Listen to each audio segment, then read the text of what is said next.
pode dar frutos bons.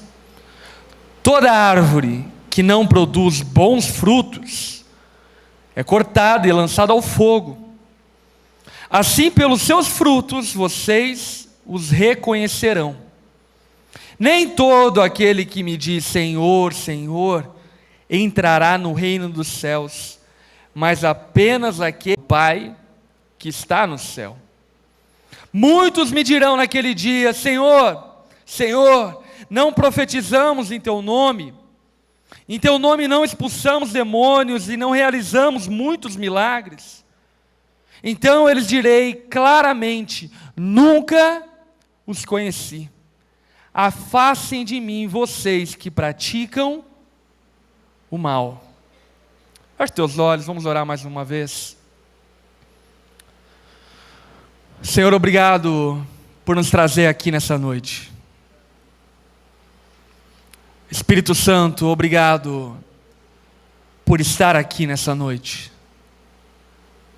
Amamos a tua presença. Carecemos das palavras que saem da boca do Pai. E por isso, Espírito Santo de Deus, que sonda e conhece o coração do Pai, revela um pouco mais o coração do Abba a nós essa noite. Faz-nos conhecer um pouco mais profundamente quem nós somos e quem o Pai é. Para que vivamos em verdade e vivamos de acordo com aquilo que o Senhor determinou antes da fundação do mundo para que vivêssemos. Pai, ministra o nosso coração. Espírito Santo, derrama sobre nós discernimento, clareza, revelação da tua palavra, para que aquilo que vamos ouvir não sejam palavras lançadas ao vento, mas sejam palavras que fluam do trono da graça, e que de maneira imerecida elas possam cair no nosso coração como um terreno fértil e produzir fruto no tempo devido. Fala conosco, nós clamamos a Ti, Pai. Nós Te amamos, Jesus, e Te reverenciamos, Espírito Santo de Deus. Fala conosco. Oramos dessa forma, no nome de Jesus. Amém. Esse texto que nós acabamos de ler, eu não sei se você concorda comigo, mas para mim ele é um pouco quanto paradoxal. Por que ele é paradoxal? Porque Jesus está dizendo de maneira muito clara que nem todo aquele que diz Senhor, Senhor, entrará no reino dos céus, mas somente aquele que faz a vontade do Pai. Ele é paradoxal porque logo depois de ele falar isso, ele fala que nos últimos dias virão pessoas que dirão: nós expulsamos demônios, nós curamos enfermos. E eu direi a eles: não os conheço.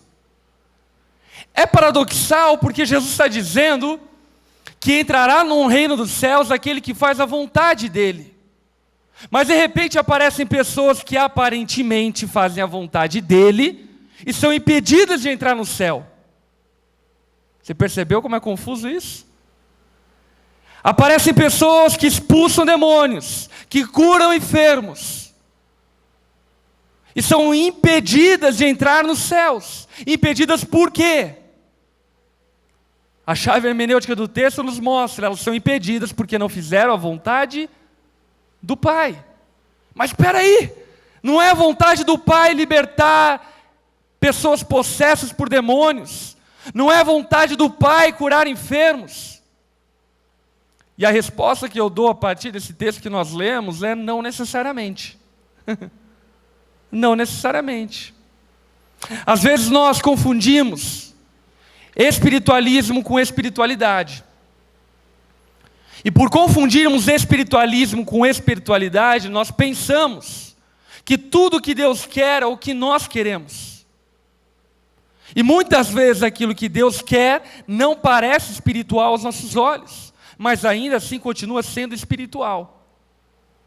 E esse texto vai dizer a nós que Deus, ele tem uma vontade. Você pode repetir comigo isso? Deus tem uma vontade. Isso é um tanto quanto lógico, você há de convir comigo. Por quê? Porque Ele é o Criador. Não se cria nada sem propósito. Todo aquele que cria algo cria algo por um propósito. Todo design tem um desígnio para o seu design. E exatamente esse motivo pelo qual Deus, tendo nos criado, Ele nos fez com um propósito que você pode chamar de vontade. Deus tem uma vontade para você. Deus tem um propósito para você. E eu creio que a vontade e o propósito de Deus é uma linha tênue. Eu creio que a vontade e o propósito de Deus é uma vontade cirúrgica.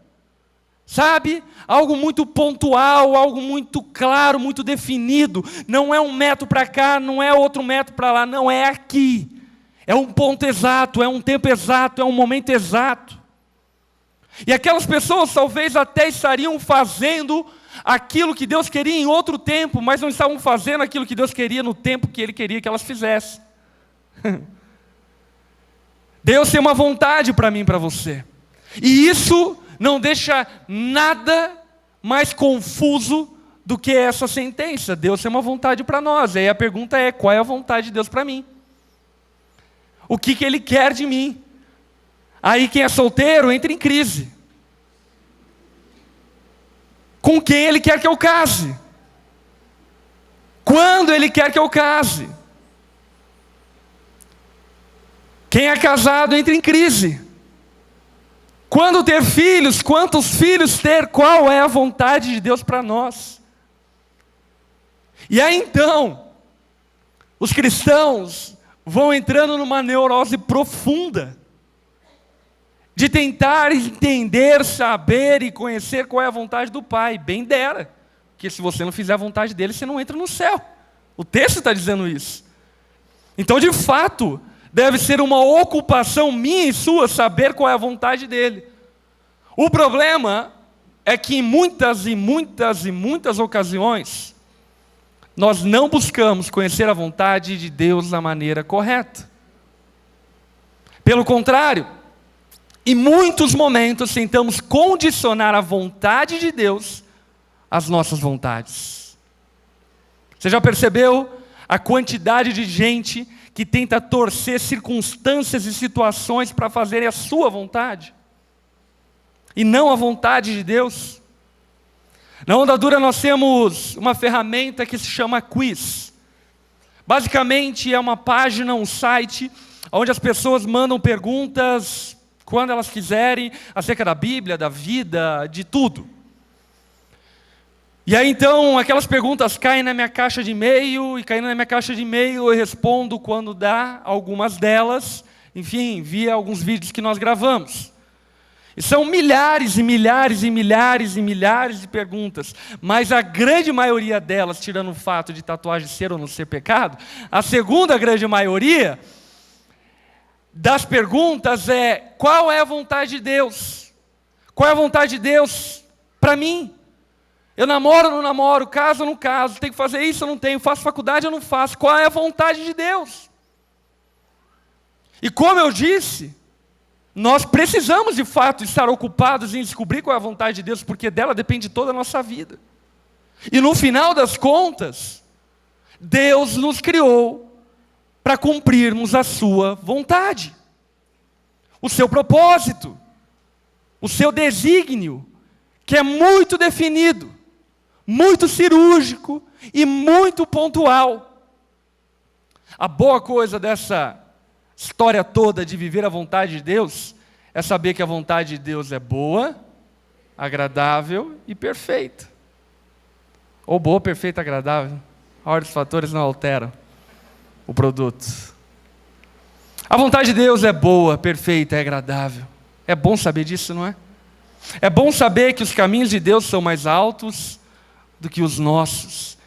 Que os planos dele são maiores, são melhores do que os nossos.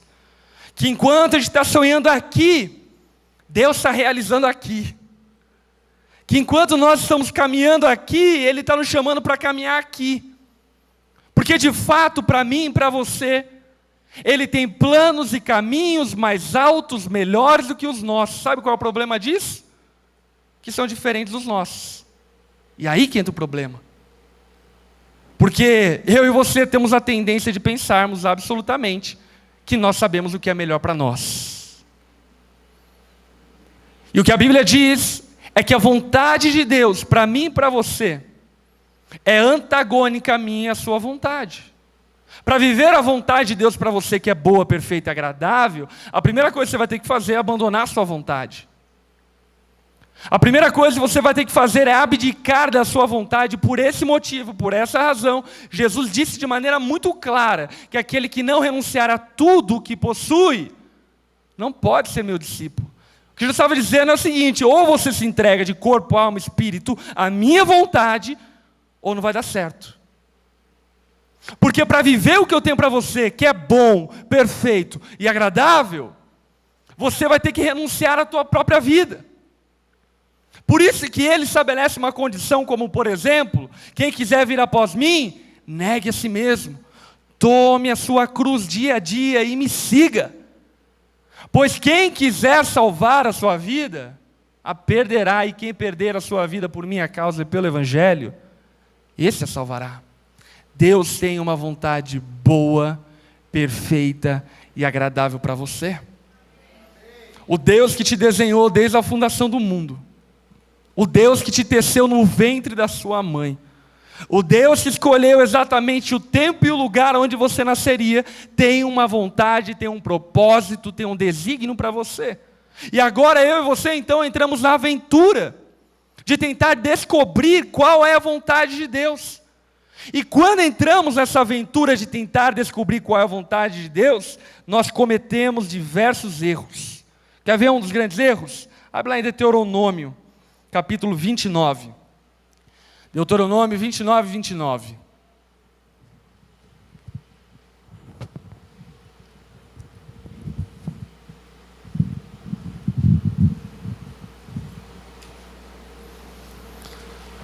Está aberto? Deuteronômio 29, 29.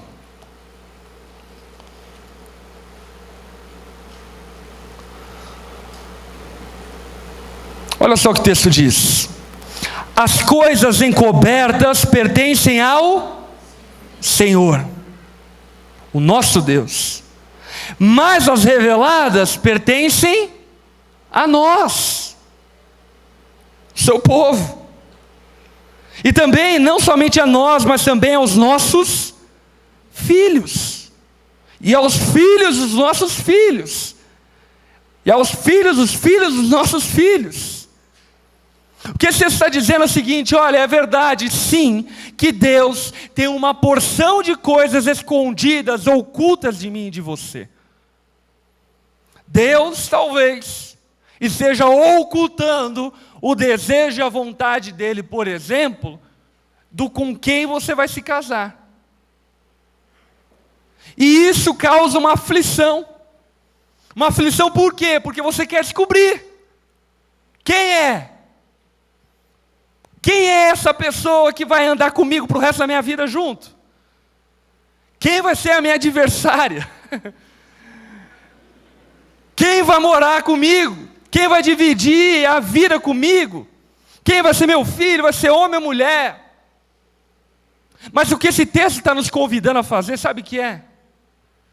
É não se preocupar tanto com as coisas ocultas, quanto se preocupar com as coisas reveladas. E quer saber de uma coisa? Tem muita coisa revelada que eu e você conhecemos e sabemos. E o caminho para descobrir as coisas ocultas é viver a partir das coisas reveladas. O que eu quero dizer é o seguinte: talvez, por exemplo, usando o exemplo de alguém solteiro. Quem é que está solteiro? Deus tem que fazer um milagre nessa igreja, pelo amor de Deus. No final do culto a gente ora para Deus revelar a vontade dele. Por exemplo, você que está solteiro, solteira, aí você pergunta para Deus: Deus, qual é a tua vontade? Caso com o Joãozinho, com o Juquinha ou com o Mário? Quem é o homem da minha vida? Cadê o Mário? Cadê o Mário aqui? Você é um bom candidato, mano. Com quem eu vou casar? Eu realmente creio que Deus tem algo específico para você no coração dele. Ele tem algo específico, eu creio nisso. Assim como aconteceu com Raquel, também há de acontecer comigo, com você. Ele tem algo específico. Agora, como saber? Aí então, você vai para a sua sessão de tarô gospel. Deus, se passar um carro e buzinar, é o Juquinha. E você vai entrando nessa coisa de testar a Deus para tentar saber qual é a vontade dele, mas só que você talvez não se ocupa em compreender que existem muitas coisas sobre relacionamento que você já sabe, que já te foi revelado. E uma vez tendo sido revelado a você, provavelmente algum dos candidatos já vai ser descartado. Por exemplo, a palavra diz: não se ponha em julgo desigual. Quantos aqui sabem desse texto? Não se põe em julgo desigual. Ou seja, o Juquinha talvez já ficou de fora. A palavra fala que primeiro você deve edificar a sua casa para depois casar-se. O tempo do teu casamento já pode ser definido de uma maneira mais precisa. A palavra fala que o homem deixará a casa de pai e mãe, se unirá à sua mulher, e os dois se tornarão uma só carne. Ou seja, casamento é coisa de homem e de mulher. O Joãozinho, molecão, que não quer trabalhar, não quer nada da vida, já ficou no caminho. Você está entendendo? A partir do momento que você começa a se ocupar em viver a partir daquilo que já te foi revelado, muito daquilo que você não conhece será conhecido por você. Por isso que esse texto está dizendo o seguinte, presta atenção. A Deus pertence as coisas encobertas, mas a mim e a você pertence as coisas reveladas. E não somente a mim e a você, mas também aos nossos filhos. Quem aqui é pai? Eu sou pai de 2 filhos. E como pai, e aí eu quero dizer ainda em especial, figura masculina, pai, homem, você tem a responsabilidade de ensinar o teu filho aquilo que te foi revelado. Aqui no momento dos dízimos das ofertas, nós vimos exatamente isso. Um pai que um dia entendeu algo de Deus e que ensinou isso para o filho. Porque a maior herança que você pode deixar para o teu filho não é a riqueza desse mundo que logo perece. A melhor e maior herança que você pode deixar para o teu filho é aquilo que te foi revelado. Aquilo que você conheceu do coração de Deus. Aquilo que você descobriu do coração de Deus.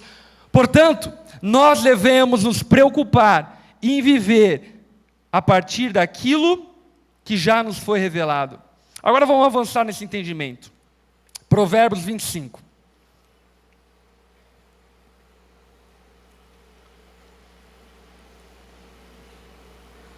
Provérbios 25, versículo 2.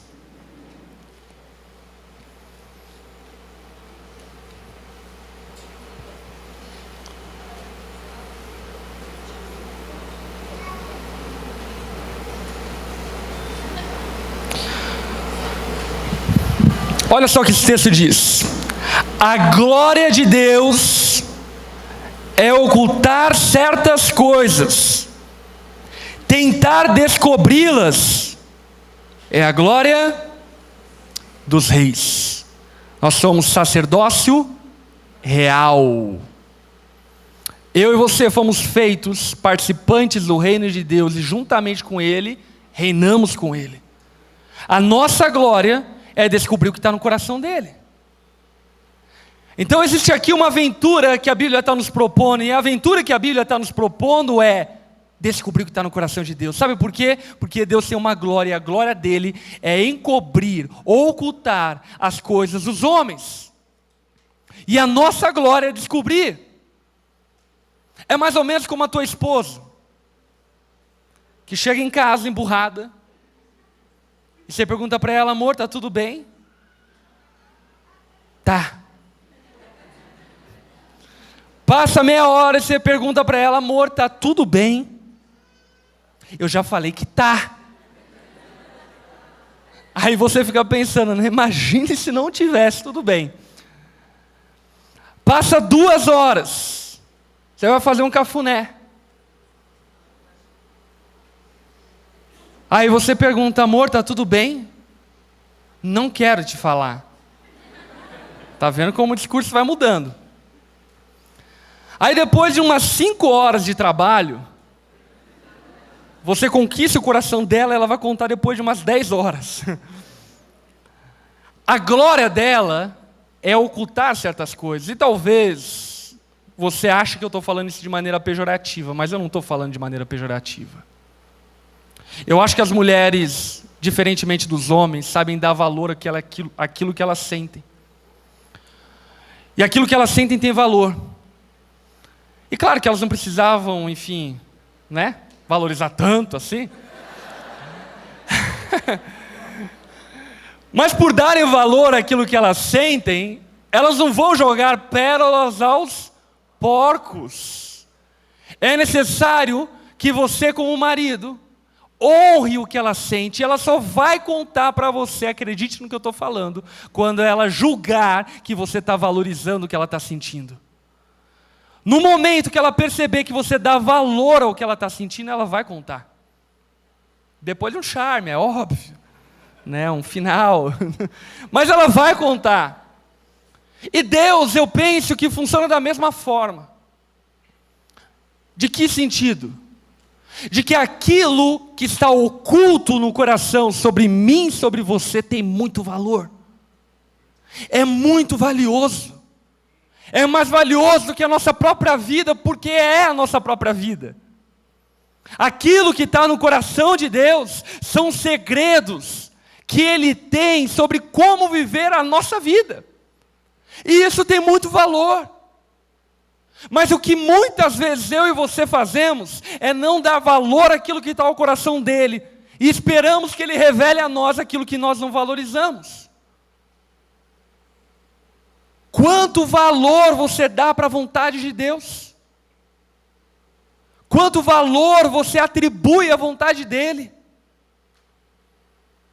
A melhor maneira de você responder essa pergunta é se você honra ele a partir do que ele já te revelou. Você tem honrado a Deus a partir do que Ele já te revelou? Se não, você não honra aquilo que está no coração do Pai. E enquanto você não dar o devido valor, a glória dEle vai continuar sendo ocultar aquilo que está encoberto de você. O problema, quando nós não sabemos qual é a vontade de Deus, o apóstolo Paulo fala para nós lá em Efésios capítulo 5. Versículo 15.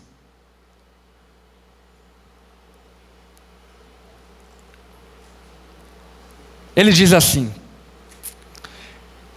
tenham cuidado com a maneira como vocês vivem, que não sejam como insensatos, mas como sábios, aproveitando ao máximo cada oportunidade, porque os dias são maus.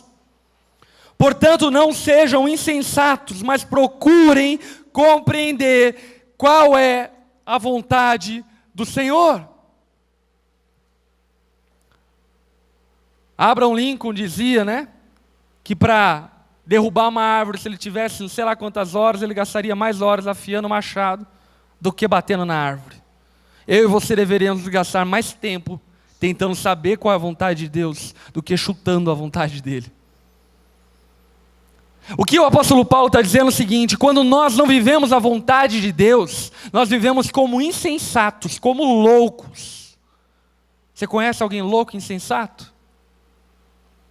Eu vou contar uma história de uma pessoa que talvez seja você. O nome dela fictício é Maria. A Maria está carente, solteira, atrás do príncipe encantado. E aí de repente, alguém chega para ela e diz: Maria, eu te amo. Maria carente, olha para ele e diz: eu também te amo. Você que está solteiro, deixa eu falar uma coisa para você. Não diga eu te amo até você estar disposto a morrer do lado daquela pessoa. Mas enfim, tirando esse detalhe. Aí você diz: eu também te amo. Aí vocês começam um relacionamento. Sem nenhum tipo de temor. Sem nenhum tipo de responsabilidade com a vontade de Deus. Aí você começa então a namorar. A Maria começa a namorar o Arthur. Aí namora o Arthur, aí fica um tempo juntos, aí então termina o namoro. E ela fica mal, fica depressiva, aí ela chora, ela se esperneia, ela culpa Deus e fala: Deus, você me deu o Arthur porque a gente terminou. E de repente aparece o João, e aí ela começa a namorar o João. E daqui a pouco, enfim, eles são mal, termina o namoro, e aí ela fica mal, fica depressiva. Deus, por que você tirou o João de mim? Aí ela fica revoltada, aí ela fala: vou achar meu marido numa balada. E aí ela vai para uma noitada, chega lá na noitada, encontra o Jardel. E aí lá, namorando o Jardel, ela começa então a namorar, e daqui a pouco termina com ele. Ou seja, essa história talvez seja a história de muitos aqui que perderam anos e anos da sua vida por conta da sua insensatez. Mas isso não é aplicado somente a relacionamentos amorosos, isso é aplicado a ministério. Quantos sonhos de Deus sabotados, enterrados, porque você não sabia quais eram os sonhos dele? Isso se aplica à vida profissional.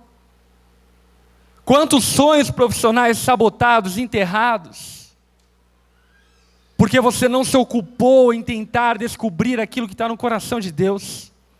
E dessa maneira você vive como insensato, dando volta no mesmo toco. Deus quer que eu e você vivamos a vontade que Ele estabeleceu para nós. E Ele tem uma vontade para mim e para você. Amém? Agora abre a tua Bíblia. Lá no Salmo 25, capítulo 14.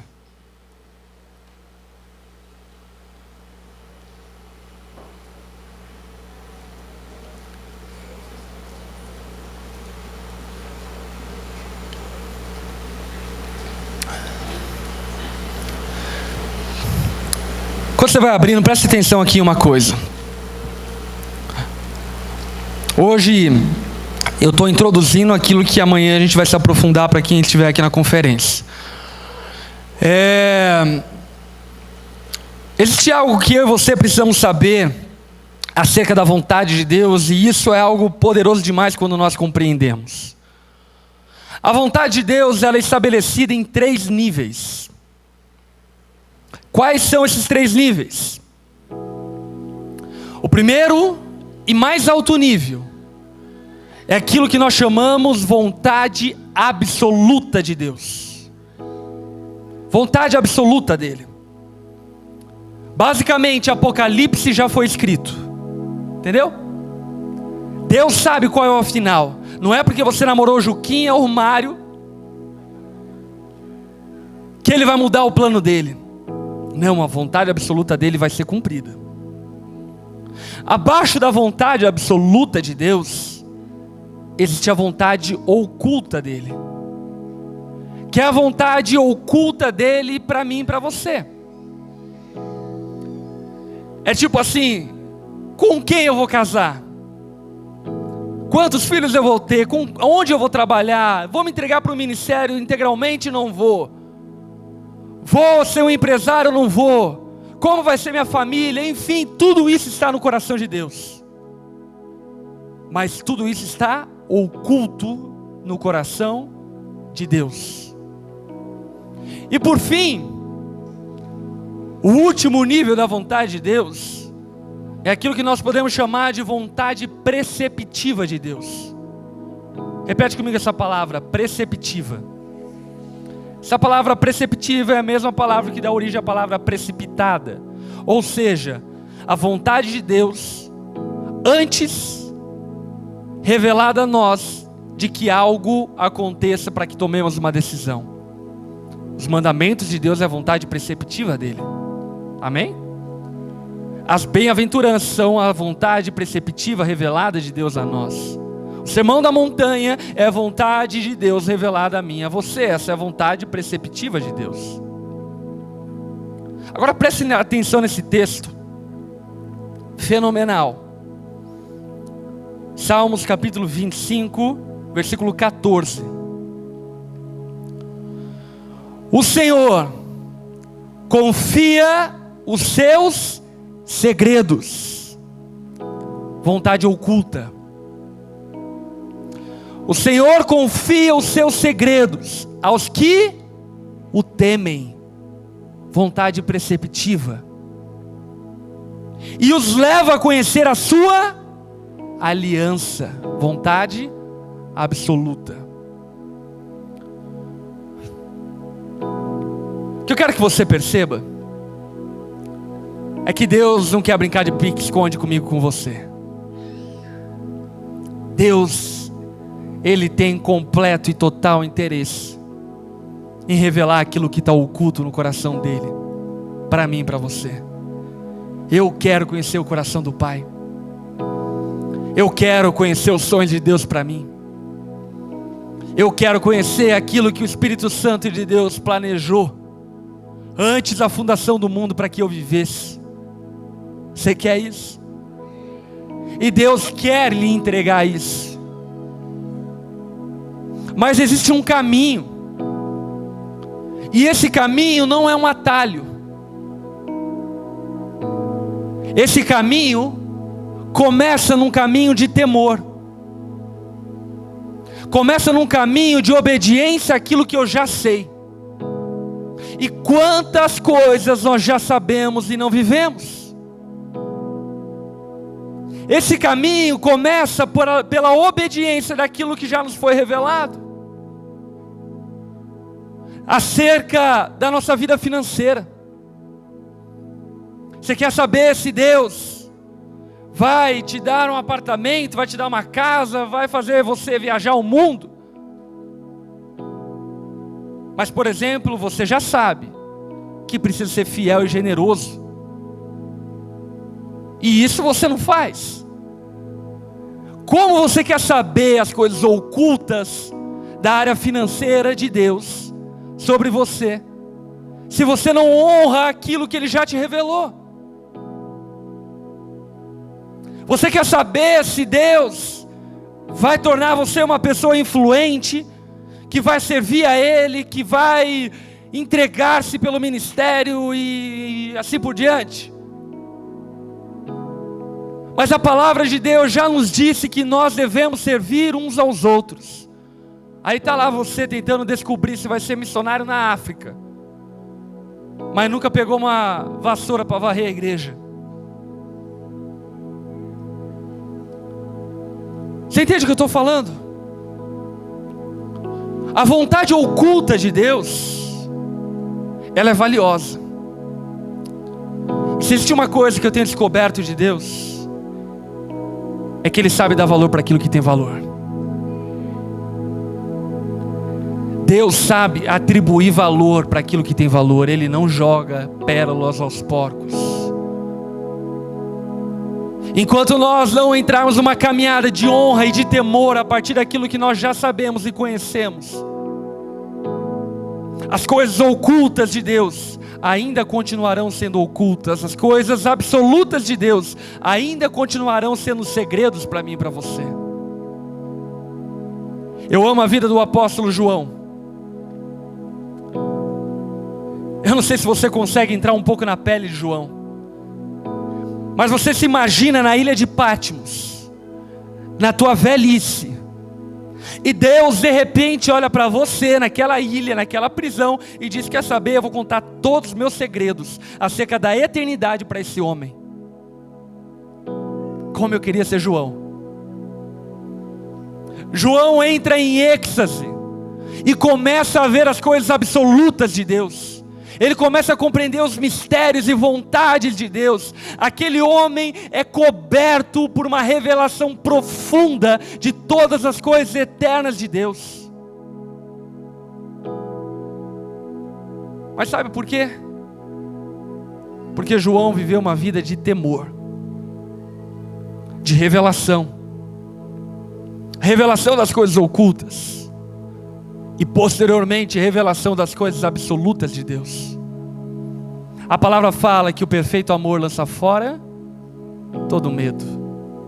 Repete comigo: o perfeito amor lança fora todo medo. Sabe de uma coisa? Essa palavra perfeito, no grego, ela não significa aquilo que eu e você definimos. Nós pensamos que o perfeito está falando sobre não ter erros, não ter falhas.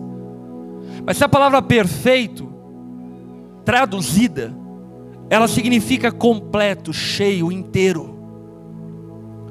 O que esse texto está dizendo é que a compreensão inteira do amor de Deus lança fora todo medo.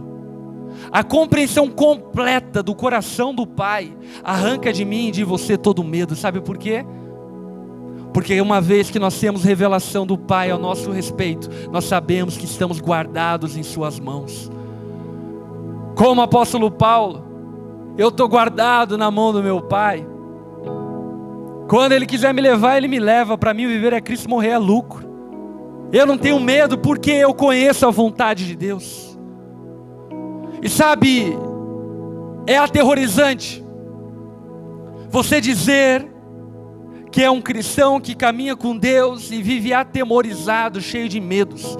O teu medo só revela a tua falta de revelação. A tua insegurança só revela o quanto você não sabe aquilo que está no coração do Pai. E quer saber de uma coisa? Não é culpa do Pai. É minha culpa. É sua culpa. O Pai nos ama profundamente. E sempre quis que eu e você vivêssemos o que Ele determinou para mim e para você. Mas a pergunta que eu faço para você é: você quer viver a vontade do Pai? Quanto? Quanto você quer viver a vontade do Pai? Já ouviu falar da história de Gideão? Gideão estava escondido, foragido do povo inimigo, os midianitas. Ele estava malhando trigo num lugar onde pisava-se uvas, e estava escondido ali. E de repente chega o anjo do Senhor, que é o próprio Deus, é uma teofania, e chega até Gideão e diz: homem valente. Eu amo isso. Ele estava escondido, com medo, mas não era o que Deus tinha para ele. O que Deus sabia de Gideão era que ele era homem valente. E ele chega para Gideão e diz: homem valente. E Gideão fala: eu, homem valente, Deus, eu estou fugindo. Você errou o endereço. Deve ter outra pessoa por aqui, mas não sou eu. Deus olha para Gideão e diz: é exatamente você. Você vai libertar o seu povo. Eu tenho uma vontade, eu tenho um propósito para você, Gideão. Não é para o Juquinha, não é para o João, é para você, Gideão. É a minha vontade para a tua vida. Você é homem valente, você vai libertar o povo. Gideão enche-se de temor, e ele tenta descobrir se aquilo realmente vinha de Deus ou não. E aí ele lança o desafio para Deus, tipo, se o carro buzinar. E ele fala: Deus, se realmente essa é a tua vontade para mim, eu vou colocar de noite um algodão, e esse algodão no dia de amanhã vai amanhecer molhado, e a pedra ao redor dele vai amanhecer seca. Se acontecer isso, é a tua vontade. Aí então ele acorda no outro dia de manhã e o que acontece? O algodão está molhado e a rocha está seca. Aí ele fala, deve ser coincidência. Deve ser coincidência. Aí então ele propõe mais um desafio para Deus e diz, Deus, agora é o seguinte, é o contrário. Se nessa noite a rocha amanhecer molhada e o algodão seco, então é tua vontade. E o que acontece? A rocha amanhece molhada e o algodão seco. Você já deve estar pensando, né? Vou sair aqui comprar um algodão. Sabe qual é o problema? Sabe qual é a diferença entre eu, você e Gideão? É que Gideão não tinha a revelação que nós temos. A Bíblia já te falou que você é valente. A Bíblia já te falou que você é mais que vencedor. A Bíblia já te falou que não há condenação sobre a tua vida. A Bíblia já te falou que todas essas coisas vocês podem naquele que te fortalece.